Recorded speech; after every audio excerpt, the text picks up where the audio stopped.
What's up, guys? This is JTQ9 of LVT, and welcome to the channel.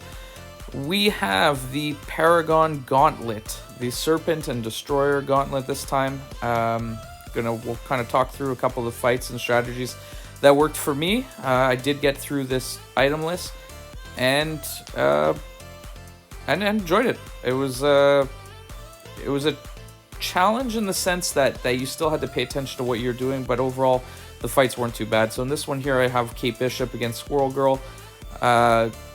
You just need to make sure you just don't take the hits. The idea is that she won't take as much damage when she doesn't have debuffs applied to her. So as you'll see, she starts getting more damage applied when I'm able to get that second cold snap up. And there's really not much to this fight, because once that happens, you got to avoid the unblockable when that comes up. You are healing, because there is times where you do get a glance and some other kind of debuffs on you where you can heal with willpower.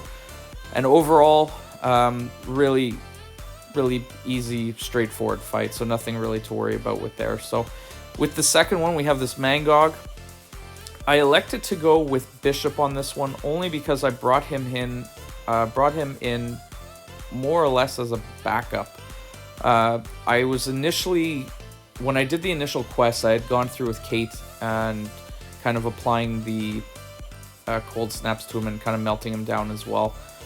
But I realized that I was going to be using Kate for more fights after this one, so I chose to go in with Bishop. And the idea is that you need to finish your 5-hit combos, otherwise you get a glancing debuff put on you. It's nice in the sense that if you do get that glancing debuff, with willpower you will heal up. So if you are kind of low on power or take some hits, you can intentionally set that off to have it. That was the other thing I didn't like with Kate, was that anytime she did kind of her parry stuns, well, her parry stun, that double entendre, I guess, but anytime she did her parry, the parry stun, I guess, where the parry counter stun, it would count as a hit. So the glance would be up, and then you'd be set at the back, and it was kind of a pain. You just had to wait it out. So when I was going through kind of the event quest, I thought, you know what, Bishop could work here. So I ended up going with him, trying to build up the prowess just by parrying and then kind of throwing off the SP2. But the other nice thing with Bishop is that when he does have the prowess on him, is that he can heal. So at times when I felt like I wanted to, make sure I ended at 100% health or whatever it was, that I was able to heal up kind of constantly if I needed to. So with this Quirk fight, this one here, I will take a little bit of thorn damage with Kate, but the idea behind it was once his shield was shattered, I would kind of parry, or in this case he was rooted, so it made it a little bit easier. But the idea was I would parry him, so he would shrug it, and then I would do the heavy, because by holding the heavy is the only way you gain power to get my cold snap up, and then from there to try to hit him back into the wall so I can re-trigger it.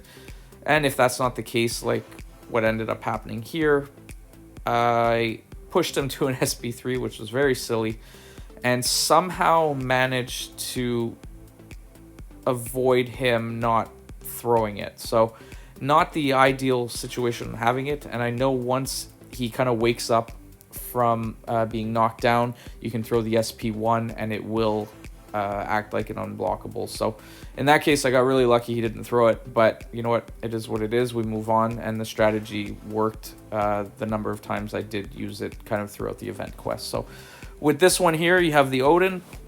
Again, went in with Kate, elected not to heal up, felt I didn't need to. The idea was, oh man, I was so frustrated when that happened.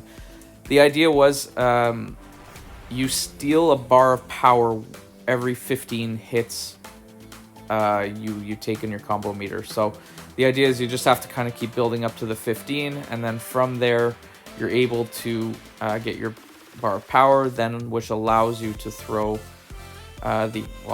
throw her special, which gets a cold snap on, which starts doing some damage. So the only thing you have to be careful, which is why I didn't use Kushal or some of the other ones, the nullifying champs, is that he has to have three 3 buffs on him at all times, or you won't do any damage. So I think at certain times some of the buffs fell off and I didn't do any damage, but the idea is once he throws a special, it gets kind of back up and the damage really kind of kicks in. So again, a really nothing fight there.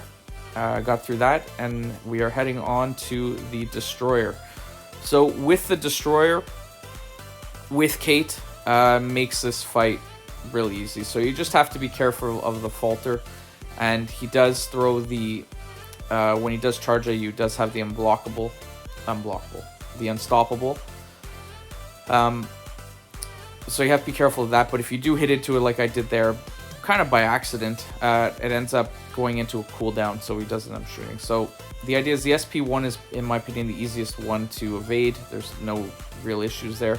And again, once you get the cold snaps on, he ends up melting down. So you saw there, when he gets down to, I believe it was 50%, there is a power backup, so you just have to be cautious or conscious of that. And he goes relatively easy with Kate. So this one here, this fight was made for Kushala. Basically just melts her down. So what I typically do here is I do the SP2.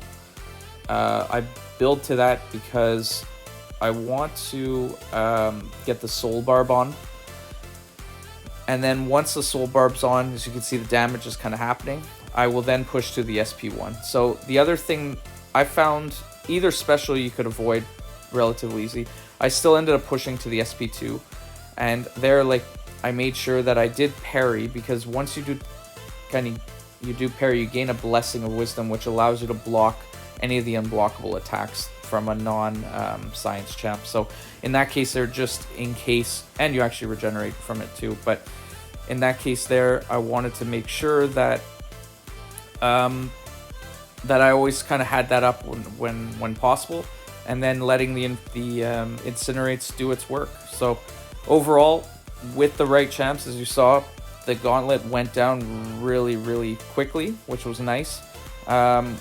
And it's fun. It's fun. I enjoy using Kate in content, and Kushala I'm using a lot more. I'll probably end up using her in War this season, which I'm really looking forward to starting, because LVT will be pushing this season, so it should be a lot more fun for content and stuff like that. So in the meantime, thank you guys for tuning in. Let me know if there's anything else that you'd like to see or any comments, and we will catch you on the next one. Take care.